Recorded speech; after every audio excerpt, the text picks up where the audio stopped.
साथियों नमस्कार। आप देखना शुरू कर चुके हैं फाइनल पोस्ट और मैं आपका ज्ञानेश्वर। कल मैं नेपाल में था। नेपाल में नई सरकार का गठन हो गया। बालेन शाह जेनजी आंदोलन से उपजे एक युवा नेतृत्व पे पूरे नेपाल ने भरोसा किया और 35 वर्षीय बालेन शाह ने प्रधानमंत्री पद की शपथ ली।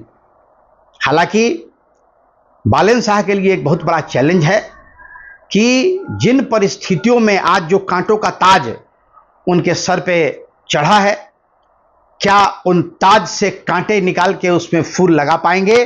क्या नेपाल को और बेहतर और मजबूत राष्ट्र के तौर पर विकसित कर पाएंगे? क्या उनके रिश्ते भारत के साथ अच्छे रहेंगे या चाइना और अमेरिका का हस्तक्षेप नेपाल की राजनीति में बढ़ेगा?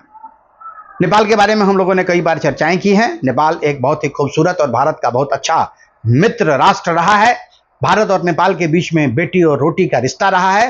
लेकिन बालेन शाह जो कि एक रैपर थे, लेकिन उनका जो रैपरशिप था, उस रैपरशिप में भारत का विरोध झलकता था। हालांकि उनकी शिक्षा दीक्षा हिंदुस्तान से हुई है, उनकी पढ़ाई लिखाई हिंदुस्तान से ही हुई है, हिंदुस्तान में ही पढ़े हैं, बेंगलोर में उनकी पढ़ाई हुई है।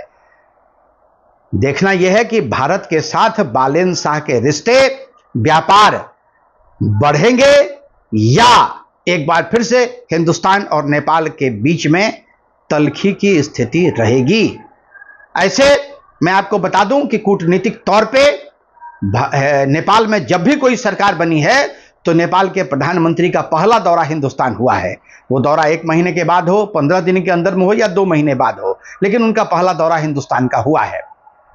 अब ये चीजें समय के गर्भ में है, हमें ये देखना है, हमें ये तय करना है, बालेन शाह को ये देखना है और तय करना है कि वो अपने रिश्ते किस कदर हिंदुस्तान के साथ मजबूत करके चलते हैं। ऐसे नेपाल के की जो आंतरिक राजनीति है, उस राजनीति के बारे में आपको बता दें।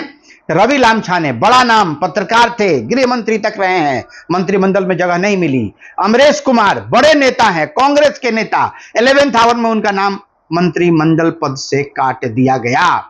तो कौन तय कर रहा है मंत्रालय? यक्ष प्रश्न है। देखते हैं आगे क्या होता है और नेपाल के बारे में जो भी कोई अपडेट होगा तो मैं आपको दिखाता रहूंगा। आपको अगर हमारा चैनल अच्छा लगता है तो कृपया हमारे चैनल को सब्सक्राइब करें। बहुत बहुत धन्यवाद।